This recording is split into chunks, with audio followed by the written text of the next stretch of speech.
10 महाविद्याओं में 7वीं महाविद्या माँ धूमावती है। माँ धूमावती शून्यता, विरक्ति, वैराग्य और जीवन के कठोर यथार्थ की देवी हैं। वे वो शक्ति हैं जो साधक को जीवन के उन पक्षों से परिचित कराती हैं जिनसे मनुष्य सामान्यतः बचता है। अभाव, एकांत, असफलता और नश्वरता।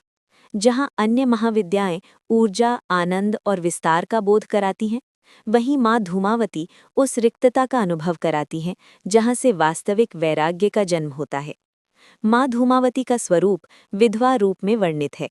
वृद्धा, श्वेत वस्त्रों में, धूम्रवर्णी देह के साथ। ये स्वरूप भय उत्पन्न करने के लिए नहीं, बल्कि मोह को भंग करने के लिए है। वे उस चेतना का प्रतीक हैं जो आकर्षण से परे है। उनका दर्शन तब होता है जब संसार की सारी चमक फीकी पड़ जाती है और केवल सत्य शेष रह जाता है। माँ धूमावती साधक को भ्रम से बाहर निकालकर यथार्थ के नग्न स्वरूप से साक्षात्कार कराती हैं। धूमावती की साधना स्वीकार की साधना है। जीवन के अपूर्ण, कटु और कठिन पक्षों को स्वीकार करने की साधना है। वे सिखाती हैं कि केवल सुख की खोज अधूरी साधना है। दुख की समझ भी उतनी ही आवश्यक है। जिस क्षण साधक अपने दुखों से भागना बंद करता है और उन्हें देखने का साहस करता है, उसी क्षण माँ धूमावती का बोध प्रारंभ होता है।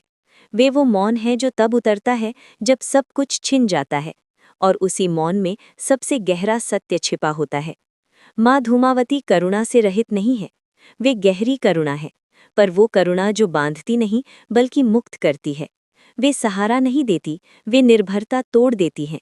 और जब निर्भरता टूटती है, तभी वास्तविक स्वतंत्रता का जन्म होता है।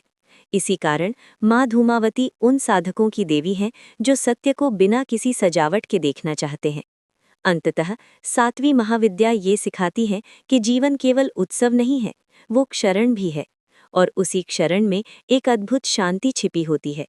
जब साधक इस शांति को पहचान लेता है, तब माँ धूमावती भय का स्वरूप छोड़कर गहन मौन बन जाती हैं। वे अंधकार नहीं हैं, वे वो सांझ हैं जहाँ दिन और रात मिलते हैं और जहाँ चेतना पहली बार विश्राम करना सीखती है। यही माँ धूमावती का रहस्य है, शून्यता में छिपी पूर्णता।